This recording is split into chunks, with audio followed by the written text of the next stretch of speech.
Class 7, welcome back to my video class again. You know it very well that we have already published one video on the lesson J.C. Bose, A Beautiful Mind.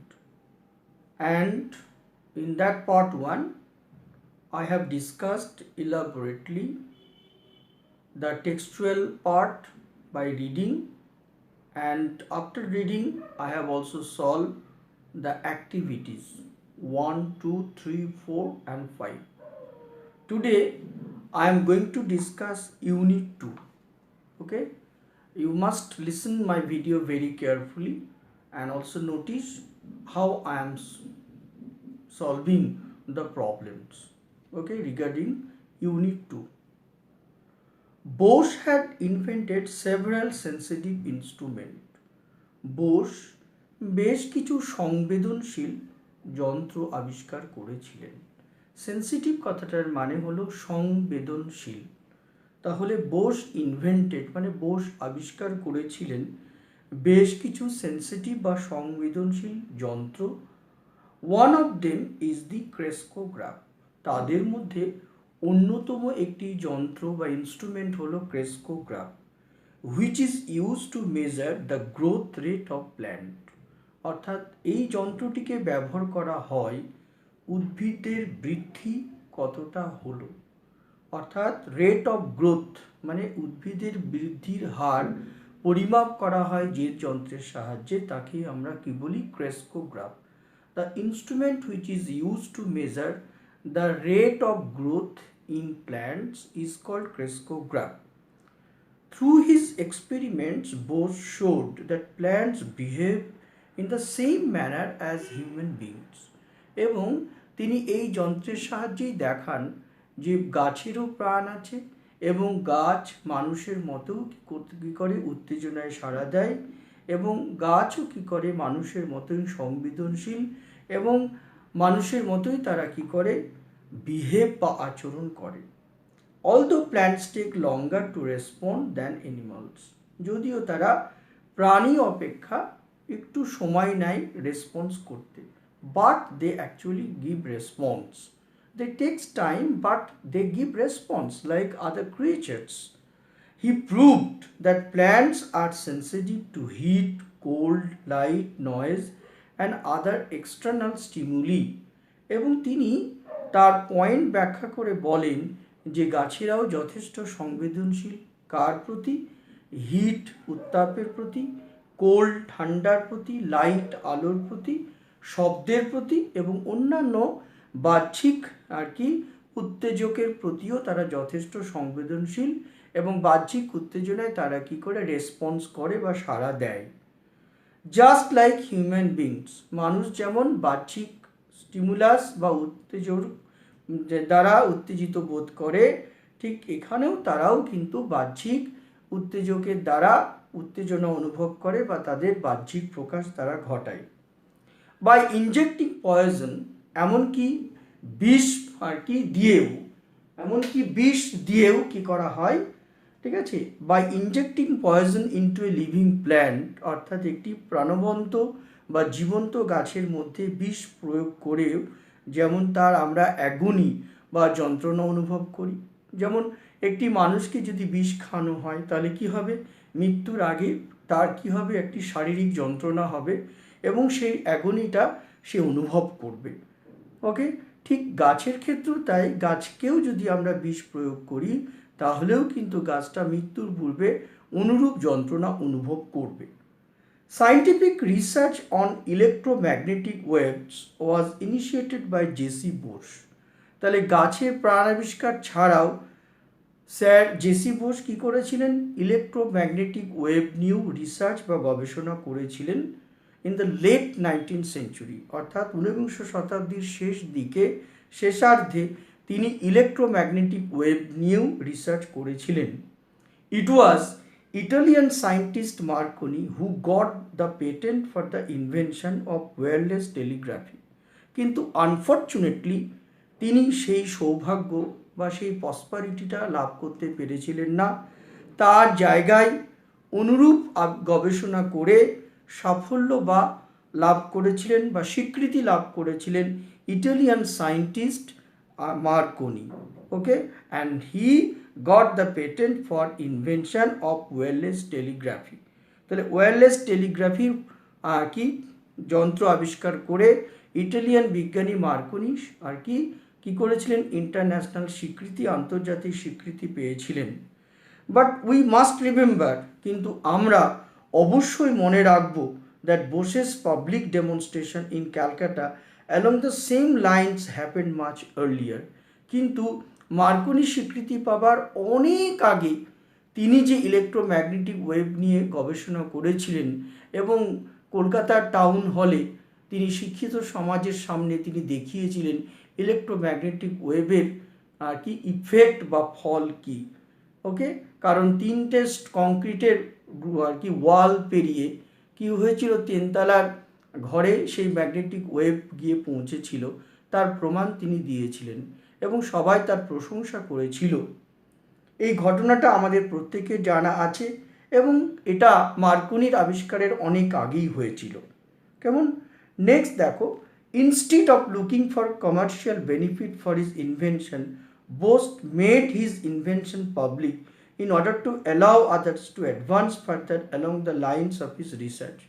এমনকি তিনি কোনো রকম আর্থিক লাভ ওঠানোর পরিবর্তে তিনি কি করেছিলেন, তিনি তার এই গবেষণাকে জনসমক্ষে তুলে ধরেছিলেন, যাতে অন্য কেউ এই বিষয় নিয়ে গবেষণা করে সফল হতে পারে বা বিজ্ঞানকে, পদার্থ বিজ্ঞানকে সামনের দিকে এগিয়ে নিয়ে যেতে পারে। However, Bose's place in history has now been re-evaluated. ওকে, কিন্তু বোসের এই ইতিহাস এবং তার এই গবেষণা নতুন করে মূল্যায়ন হয়েছে। The great Indian scientist was eventually crowned with glory. যাই হোক, এই মহান ভারতীয় বিজ্ঞানীকে কি করা হয়েছিল, স্বীকৃতি দেওয়া হয়েছিল, তাকেও গৌরবে গৌরবান্বিত করা হয়েছিল when he was awarded knighthood by the British government in 1917. অর্থাৎ 1917-এ যখন ব্রিটিশ গভর্নমেন্ট তাকে নাইটহুড বা স্যার উপাধি দিয়েছিলেন, তার মধ্য দিয়ে তিনি একজন বিজ্ঞানী হিসাবে আন্তর্জাতিক ক্ষেত্রে স্বীকৃতি লাভ করেছিলেন। He was also conferred many other awards. এছাড়া তাকে অন্যান্য পুরস্কারেও ভূষিত করা হয়েছিল, যেমন fellow of the Royal Society, তিনি রয়্যাল সোসাইটির ফেলো হয়েছিলেন। Companion of the Order of the Indian Empire, এই পুরস্কারও তিনি লাভ করেছিলেন।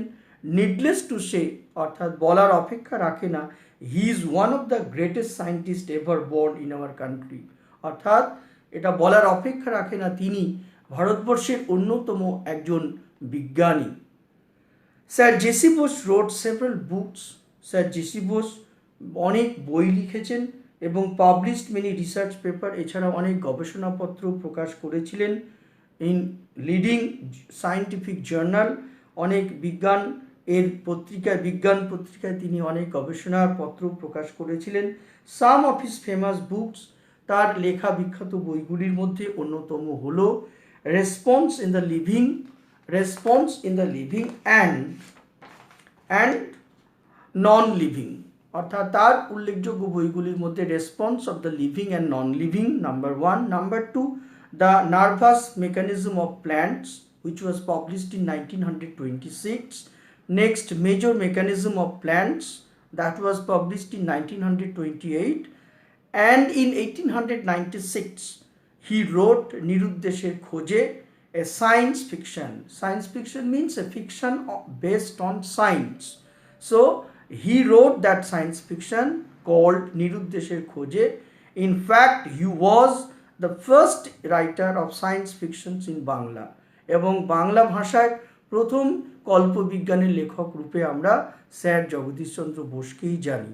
অর্থাৎ তিনি বাংলায় কল্পবিজ্ঞান লেখার একটি দিগন্ত উন্মোচন করেছিলেন। ওকে, পরবর্তীকালে অন্যান্য বিজ্ঞানীরাও কল্পবিজ্ঞানী লেখালেখি করার অনুপ্রেরণা স্যার জেসি বোসের কাছ থেকে লাভ করেছিলেন। ইন নভেম্বর 1917, 1917 খ্রিস্টাব্দের নভেম্বরে বোস ফাউন্ডেড বোস ইনস্টিটিউট। তিনি বসু বিজ্ঞান মন্দির প্রতিষ্ঠা করেছিলেন কলকাতার বুকে। He donated Bose Institute to the nations for research on science, এবং তিনি তার সমস্ত সম্পদ এবং বৈজ্ঞানিক ইনস্ট্রুমেন্ট উৎসর্গ করেছিলেন জাতির উদ্দেশ্যে আগামী দিনে বিজ্ঞানের গবেষণাকে এগিয়ে নিয়ে যেতে। This great Indian scientist breathed his last on 23rd November in 1937. এই মহান বিজ্ঞানী শেষ নিঃশ্বাস ত্যাগ করেন 1937 খ্রিস্টাব্দের 23শে নভেম্বর। ওকে, এই হলো টেক্সট রিডিং। এবারে আমরা অ্যাক্টিভিটিগুলো দেখো সলভ করব, তোমরা ভালো করে খেয়াল করো, তাহলে নিজেরাই বুঝতে পারবে। দেখো প্রথমে কি বলেছে, এখানে অ্যাক্টিভিটি 6 শুরু করছি। অ্যাক্টিভিটি 6 দেখো প্রথমে বলেছে crescograph was invented by Marconi, তাহলে এটা কি হবে, ফলস হবে। এবং তার সাপোর্টিং স্টেটমেন্ট তোমাকে দিতে বলেছে, তাহলে সাপোর্টিং স্টেটমেন্টটা কি দেব, যে Bose had invented several sensitive, Bose had invented several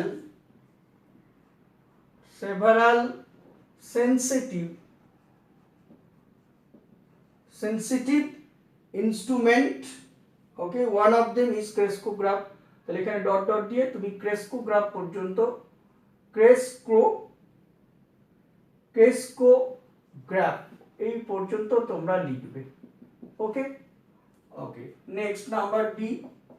number ডিতে বলেছে Marconi got the patency right for wireless টেলিগ্রাফি। This is true, কারণ তিনি স্বীকৃতিটা পেয়েছিলেন। তাহলে সাপোর্টিং স্টেটমেন্টটা কি হবে, Marconi got the patency right for the Marconi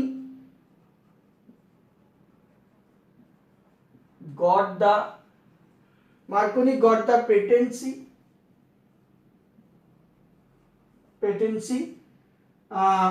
right, the dot dot দিয়ে আর কি একদম তোমার ওয়্যারলেস টেলিগ্রাফি পর্যন্ত লিখবে, wireless telegraphy. Okay, for unquote full stop. তারপরে চলে এসো নাম্বার সি। নাম্বার সিতে কি বলেছে, Bose was awarded knighthood in 1919। This is false, অর্থাৎ তাকে 1919 এ নাইটহুড দেওয়া হয়েছিল না। তাহলে কবে দেওয়া হয়েছিল, তাহলে কি লিখবো, কয়েকটা ডট ডট দিয়ে লিখছি, he was awarded knighthood, he was awarded knighthood by the British government in 1917. Okay, 1970 আনকো। নেক্সট দেখো তারপরে ডি এ কি বলেছে, no other Bengali writer had written science fiction before JC Bose. তাহলে this is a true statement and the supporting statement is, in fact he was the first writer, in fact he was the first writer of science fiction. In fact he was the first writer of science fictions in Bengali বা in Bangla বা in Bengali লিখলে চলবে। ওকে, নাও activity 7।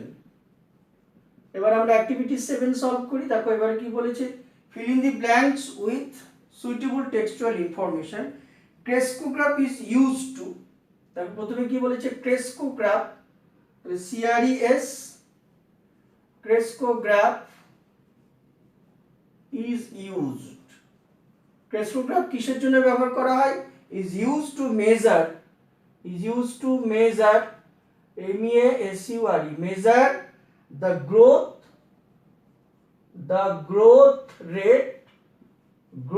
rate of plants, plants, গাছেদের বৃদ্ধি মাপার জন্য crescograph ব্যবহার করা হয়।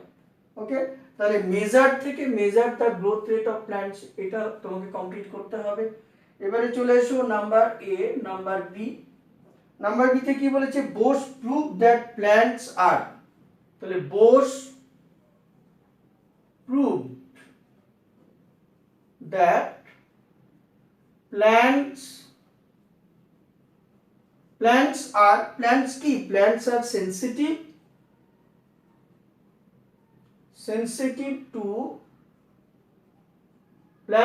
sensitive to heat,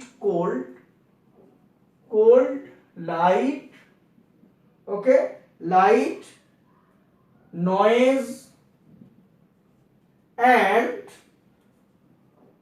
and other external stimuli, STIMULI, okay. Next দেখো, তারপরে চলে এসো number C. In 1917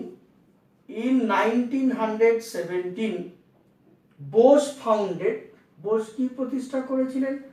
Bose founded the Bose institute, তিনি বসু বিজ্ঞান মন্দির প্রতিষ্ঠা করেছিলেন। ক্লিয়ার? নেক্সট নাম্বার ডি কি বলেছে দেখো, Bose Institute was founded in, তাহলে Bose institute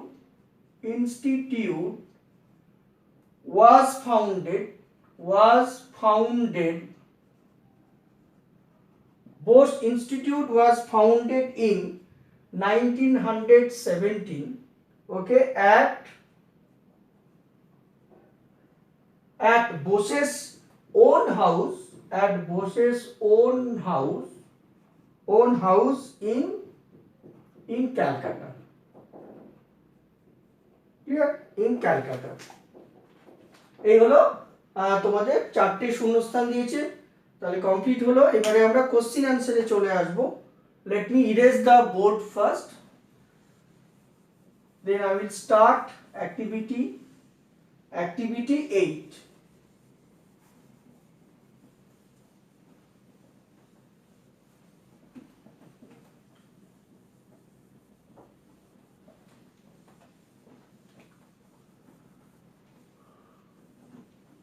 Some questions are there in activity 8, okay, and now I am going to solve the question answer. Clear? So what is the first question? Activity number 8, and question number 8 question is, Bose has invented several sensitive instrument. Bose অনেকগুলো সংবেদনশীল যন্ত্র আবিষ্কার করেছিলেন। Name a sensitive instrument invented by J.C. Bose and what is it used? Okay, তাহলে কি হবে? Sensitive instrument invented by J.C. Bose, তাহলে one of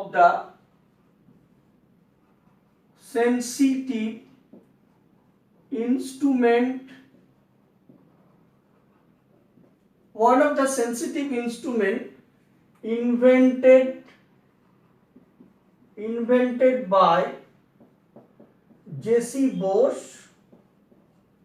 invented by J.C. Bose is crescograph. Okay, and what is it used? It is used to measure the growth of plants. It is used to measure the rate of growth of plants, plants. Clear? Now question number B, what did Bose proved by his experiment on plants? Now by his experiment on plants, by his experiments on plants, Bose proved that plants are sensitive. Plants are sensitive to heat, cold, light, noise and other external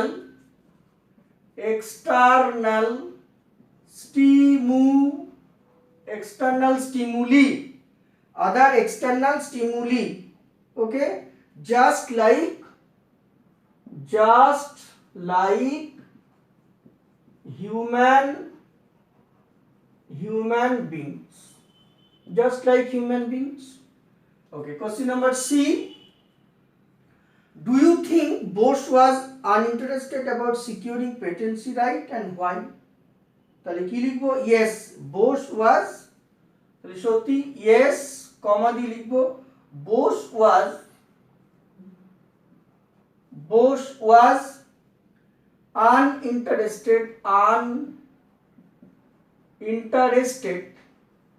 yes, Bose was uninterested about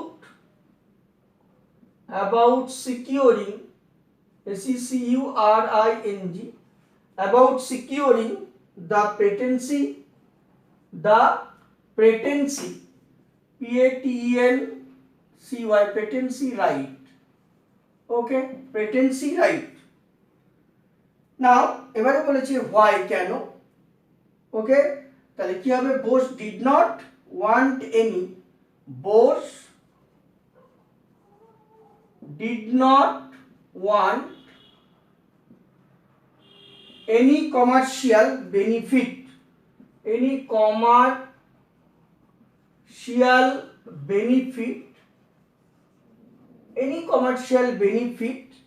from his experiment, from his research, okay. He wanted others to advance, he wanted others to advance,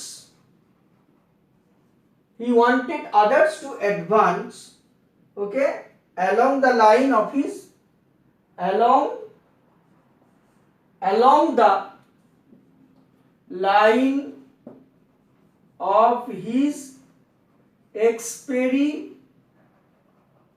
experiments, along the line of his experiments. Clear? Now question number D. What were the various awards and honors conferred on Bose? Okay, তাহলে কি কি award বা আর কি তাকে কনফার্ট করা হয়েছিল? তাহলে আমরা কি লিখব? তাহলে লিখব দেখো in 1917 অর্থাৎ 1917 খ্রিস্টাব্দে the British government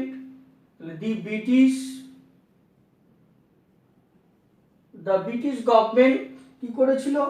awarded him the knighthood, KNIGHTHOOD, knighthood. এছাড়া আর কি পেয়েছিল? he also received other awards like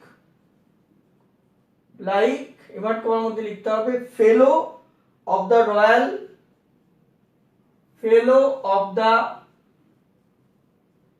Royal Society,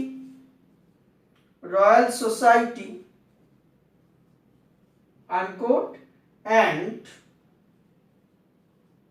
আবার ইনভার্ট করার মধ্যে লেখো companion of the order,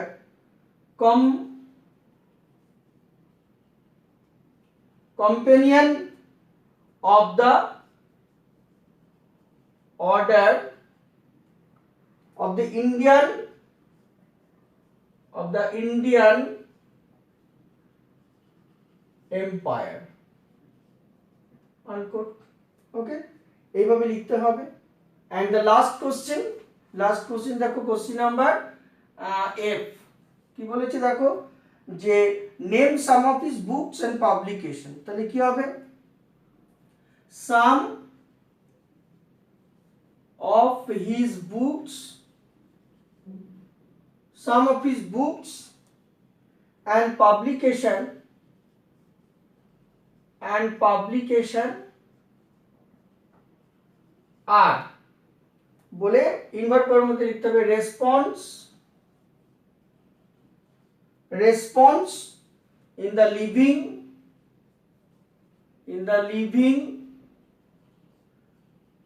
and non-living response in the living and non-living, the nervous mechanism of plants, the nervous mechanism of plants, okay, comma, major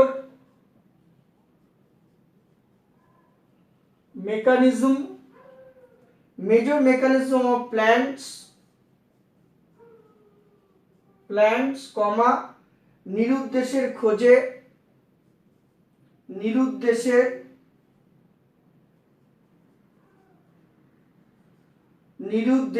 খোঁজে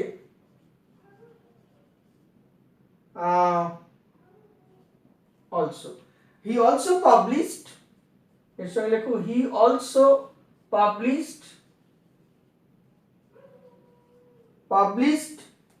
his research papers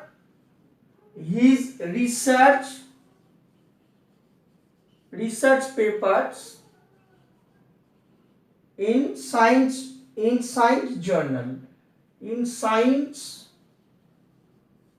Journal. ওকে, complete. এই হলো তোমাদের question answer যেগুলো দিয়েছে সেগুলো। এবারে চলে এসো আমরা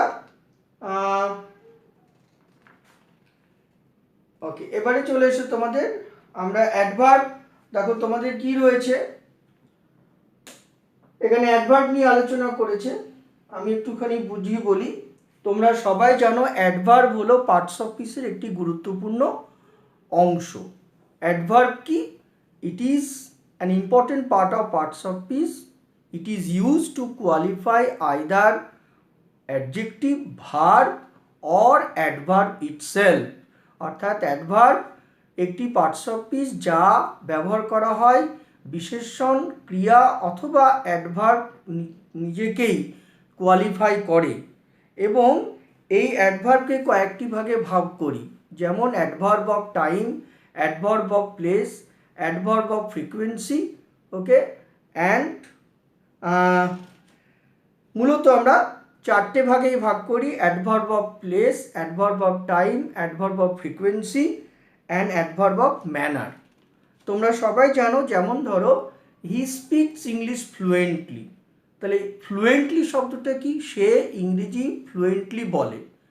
বা হি সিংস সুইটলি, তাহলে এখানে সুইটলি বা ফ্লুয়েন্টলি এই দুটো শব্দ হচ্ছে অ্যাডভার্ব অফ ম্যানার, ওকে। আবার দেখো যদি প্লেস বলি, কাম হিয়ার, এখানে এসো, গো দেয়ার, সেখানে যাও, তাহলে দেয়ার এবং হিয়ার এটা কি? Adverb of place. আবার ধরো he gets up at 7 o'clock in the morning, তাহলে 7 o'clockটা কি? টাইম, তাহলে এটা হলো অ্যাডভার্ব অফ টাইম।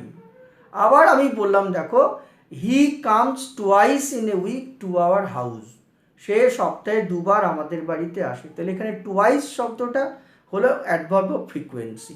আবার ধরো বললে he comes once in a week to our house, তাহলে এখানে ওয়ান্স শব্দটা হচ্ছে অ্যাডভার্ব অফ ফ্রিকোয়েন্সি, মানে তার আসার মাত্রাটা কেমন? সপ্তাহে একবার বা দুবার, ওকে, কেমন? এই শব্দগুলোকে আমরা অ্যাডভার্ব অফ ফ্রিকোয়েন্সির মধ্যে ফেলি, ওকে, ক্লিয়ার? তাহলে এবার দেখো অ্যাক্টিভিটি 9-এ এখানে কি রয়েছে, যেমন এখানে কয়েকটা উদাহরণ বলেছে, আমি বলি। যেমন ধরো হচ্ছে he was closely bound up, তাহলে ক্লোজলি হচ্ছে adverb of manner. She sings well, তাহলে ওয়েলটা হচ্ছে adverb of manner. The soldiers fought bravely, এটা হচ্ছে দেখো সাহসের সঙ্গে লড়াই করেছিল, this is adverb of manner. অপরদিকে দেখো he went everywhere, move backward, this are adverb of place. আবার ধরো আমি বললাম he never waited for anyone, তাহলে নেভারটা হচ্ছে adverb of frequency. He is seldom present, সে কদাচিৎ উপস্থিত হয়, এটাও adverb of frequency. Javed often visit his cousin in Kolkata, তাহলে অফেন শব্দটা হচ্ছে অ্যাডভার্ব অফ ফ্রিকোয়েন্সি। আবার দেখো নেক্সট দেখো অ্যাডভার্ব অফ প্লেসের ক্ষেত্রে আমি বললাম he went everywhere, move backward. Okay, now ধরো তোমাকে এবারে বললো অ্যাডভার্ব অফ, ধরো তোমাকে কতগুলো সেন্টেন্স বললো, he is therefore unhappy, he is hence unable to come, তাহলে এখানে দেয়ার ফর এবং হেন্স এই দুটো শব্দের মধ্য দিয়ে আমরা কি করছি, অ্যাডভার্ব অফ কজ অ্যান্ড ইফেক্টকে বলছি। কেমন, তাহলে এটাকে আমরা বলি adverb of cause and effect. আবার দেখো কিছু কিছু ইন্টারোগেটিভ প্রোনাউন দিয়ে আমরা কি করি, প্রশ্ন করি, যেমন when did you come home, কখন তুমি বাড়ি এসেছিলে, হোয়ার ইজ ইউর ব্যাগ, তোমার ব্যাগটি কোথায়, how did you return home yesterday, গতকাল তুমি কেমনভাবে বাড়ি ফিরেছিলে। তাহলে এখানে দেখো রিলেটিভ প্রোনাউন বা ইন্টারোগেটিভ প্রোনাউন যেগুলোকে আমরা বলি ডব্লিউএইচ ওয়ার্ড, সেই ডব্লিউএইচ ওয়ার্ড দিয়ে যখন প্রশ্ন করছি তাহলে তখন হোয়েন, হোয়ার এবং হাউ এই তিনটে শব্দই কিন্তু এখানে কি হচ্ছে, ইন্টারোগেটিভ অ্যাডভার্ব হিসাবে ব্যবহার হচ্ছে। তাহলে আমরা আরও দুটো অ্যাডভার্ব পেয়ে গেলাম, সেটা কি adverb of cause and effect, আর একটা হলো ইন্টারোগেটিভ অ্যাডভার্ব। বোঝা গেল? এবারে দেখো চলে এসো অ্যাক্টিভিটি 9-এ। এখানে দেখো read the following passage and underline the adverbs, okay, an example is given. তাহলে আমাকে কি করতে হবে, আমি এখানে একটু অ্যাক্টিভিটি 9টা একটু মুছে দিয়ে তোমাদের লিখে দেখাচ্ছি। ওকে, এবার দেখো কি বলেছে এখানে, এখানে বলছে দেখো যে শান্তি ইজ এ ইয়ং গার্ল, শান্তি একটি যুবতী বালিকা, she lives in a remote village with her family, সে একটি অজগায়ে থাকে তার পরিবারের সঙ্গে, her school is 5 miles away from there. তাহলে দেখো আমি প্রথমেই কি পেলাম, দেয়ার শব্দটা পেলাম, তাহলে এই দেয়ারটা হচ্ছে কি adverb of place, adverb of place. Okay, next দেখো শান্তি অ্যাটেন্ড হার স্কুল ডেইলি, শান্তি প্রতিদিন কি করে, তার স্কুল অ্যাটেন্ড করে, তাহলে এটা অ্যাডভার্ব অফ ফ্রিকোয়েন্সি, এটা কি হবে, অ্যাডভার্ব অফ ফ্রিকোয়েন্সি হবে। কেমন, কারণ সে প্রতিদিন স্কুল অ্যাটেন্ড করে। She stood third in her class in the previous examination. She believes that she can do better. এবার দেখো she is now concentrating on her studies more seriously. তাহলে এখানে দেখো নাও বলেছে, তাহলে নাও মানে এটা হচ্ছে অ্যাডভার্ব অফ টাইম। ওকে, আর সিরিয়াসলি SERIOUSLY এটা হলো অ্যাডভার্ব অফ ম্যানার। কেমন, কারণ সে সিরিয়াসলি পড়াশোনা করতে চাইছে। ওকে, শান্তি নেভার, তাহলে নেভারটা কি হবে, নেভারটা হবে অ্যাডভার্ব অফ তোমার frequency, frequency. Okay, adverb of frequency হবে।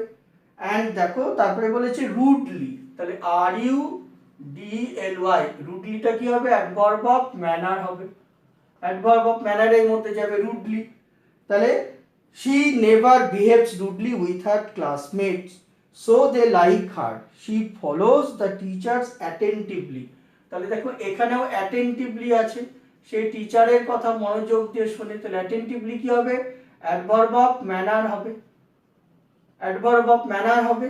ওকে, নেক্সট দেখো আরো কয়েকটা আছে, পরেরটা দেখো কি বলেছে, and therefore the teachers really like her, really টিচাররা তাকে রিয়েলি পছন্দ করে, তাহলে এটা অ্যাডভার্ব অফ ম্যানার হবে। ওকে, দে অফেন, তাহলে এখানে অফেন শব্দটা আছে, they often inquire whether she is facing any problem, তারা প্রায় খোঁজ নেয় তার কোনো সমস্যা আছে কিনা, তাহলে এটা হচ্ছে adverb of frequency, FREQUENCY, frequency হবে, কারণ অফেন শব্দটার মধ্যে দিয়ে মাত্রা বোঝাচ্ছে, অর্থাৎ মাত্রাটাকে আমরা বোঝাচ্ছি। নেক্সট বলেছে দেখো হোয়াই ডু মেনি টিচার্স, তাহলে এখানে হোয়াই দিয়ে কি হবে, এটা ইন্টারোগেটিভ, ইন্টারোগেটিভ অ্যাডভার্ব হবে, এটা ইন্টারোগেটিভ অ্যাডভার্ব হবে। ওকে, তাহলে হোয়াই দিয়ে আমরা কি করলাম, ইন্টারোগেটিভ অ্যাডভার্ব করলাম। কেমন, তারপরে দেখো পরেরটা কি বলেছে, পরেরটা বলেছে তোমার why do many teachers think that Shanti is the best girl in the class? It is because Shanti has faced the challenge of life bravely. তাহলে এখানে BRAVLY ব্রেভলি, তাহলে এটাও কি হবে অ্যাডভার্ব অফ ম্যানার হবে, কারণ সে সাহসের সঙ্গে জীবনের সমস্যাগুলোকে মোকাবিলা করছে। তাহলে এখানে ব্রেভলি শব্দটা হচ্ছে অ্যাডভার্ব অফ ম্যানার। এইভাবে তোমাকে অ্যাডভার্বের কি করতে হবে, ক্লাসিফিকেশনগুলো ঘটাতে হবে। নেক্সট দেখো অ্যাক্টিভিটি, এবারে 10 এবং 11। তাহলে অ্যাক্টিভিটি 10-এ দেখো কি রয়েছে, আমি এটা তোমাদের মুখে বলি। যেমন ধর এখানে বলেছে অ্যাডভার্ব, যেমন দেয়ার, ভেরি, ফার, মোর, এই শব্দগুলো actually indicate the place where the action happens. Okay, next দেখো নেভার, অফেন বা অলমোস্ট, এটা কি indicates how often something happens. Therefore, so, next হচ্ছে দেয়ারফর, সো, এই দুটো শব্দ কি করে, it indicates why the action is perform. Next দেখো bravely, rudely, attentively, they indicates how or in what manner the action is performed, and why দিয়ে it is used to ask a question। তাহলে দেখো বাঁদিকে তাহলে অ্যাডভার্বগুলো প্রথমে তুমি বসাবে, দেয়ারের পরে বসাবে ভেরি, ফার আর মোর, আর তারপরে 2 নম্বরে বসাবে নেভার, অফেন আর অলমোস্ট, 3 নম্বরে বসাবে দেয়ারফোর আর সো, 4 নম্বরে বসাবে bravely, rudely, attentively, and number 5-এ বসাবে হোয়াই। বুঝে গেল? এবারে চলে এসো আমরা অ্যাক্টিভিটি 11 সলভ করব। এখানে কিছু ডিগ্রি অফ কম্প্যারিজন রয়েছে। হ্যাঁ, আগে আমরা বোর্ড মুছে নিই, তারপরে আমি দেখাচ্ছি।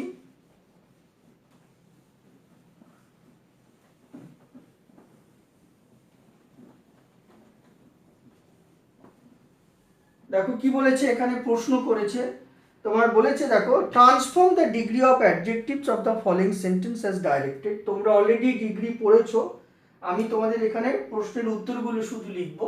এটা activity 11।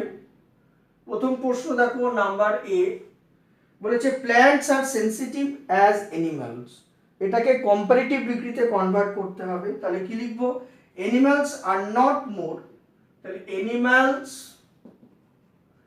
animals are not more sensitive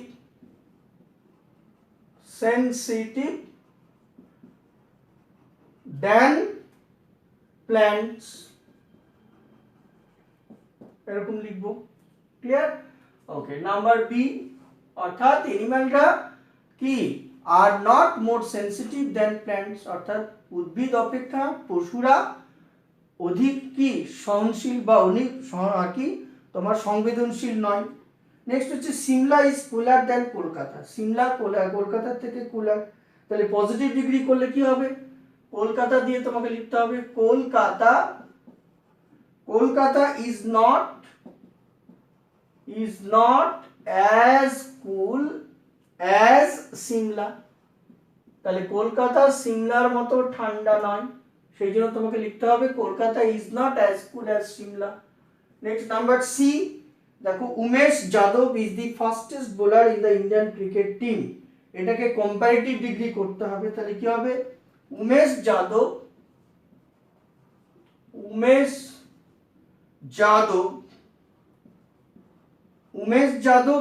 is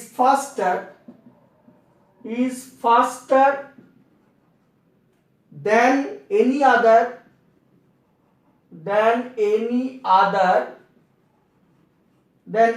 other bowler, BOWLER, এখানে বোলার বানানটা হচ্ছে BOWLER, bowler in the Indian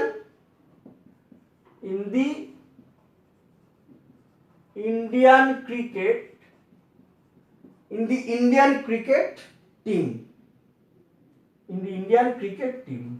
okay, next number D তে চলে এসো। ডি তে কি বলেছে দেখো, Ishant Sharma is trawler than any other Indian cricketer. এটাকে সুপারলেটিভ ডিগ্রি করতে হবে। তার মানে ইশান্ত শর্মা হচ্ছে ইন্ডিয়ান ক্রিকেটারদের মধ্যে সবচেয়ে লম্বা। তাহলে কি লিখবো, Ishant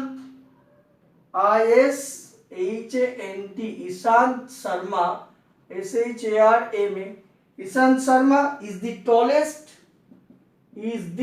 tallest Indian cricketer. CRICKETER, Indian cricketer. Lishan Sharma is the tallest Indian cricketer. আর নাম্বার ইতে কি লিখবো? Mount Everest is the highest mountain in the world. এটাকে পজিটিভ ডিগ্রি করলে কি হবে?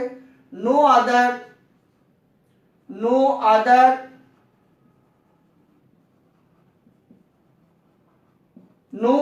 mountain in the world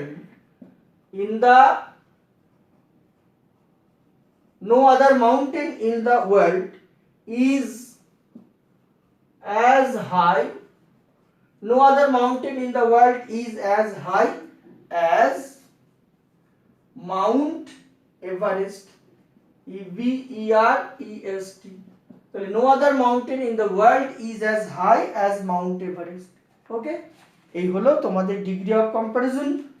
তারপরে দেখো 12 নম্বরে তোমাদের বায়োগ্রাফি আছে আচার্য প্রফুল্লচন্দ্র রায়ের উপর। আমি অলরেডি তোমাদের হোয়াটসঅ্যাপ গ্রুপে এটা সলভ করে আমি তোমাদের দিয়ে দিয়েছি, তোমরা সবাই দেখে নেবে, তাহলেই বুঝতে পারবে।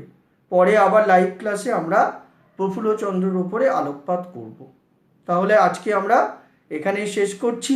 এর সঙ্গে সঙ্গে আমাদের এই লেসন কমপ্লিট হয়ে গেল। তোমরা ভালো করে মন দিয়ে ভিডিওটা বারবার শুনবে, তাহলেই দেখবে টেক্সট বুঝতে অসুবিধা হবে না এবং এক্সারসাইজগুলো সলভ করতে বা এক্সারসাইজের কোশ্চেন অ্যান্সারগুলো বুঝতেও তোমাদের কোনো সমস্যা হবে না। ওকে, থ্যাংক ইউ। সবাই ভালো থেকো, সুস্থ থেকো, মন দিয়ে পড়াশোনা করো।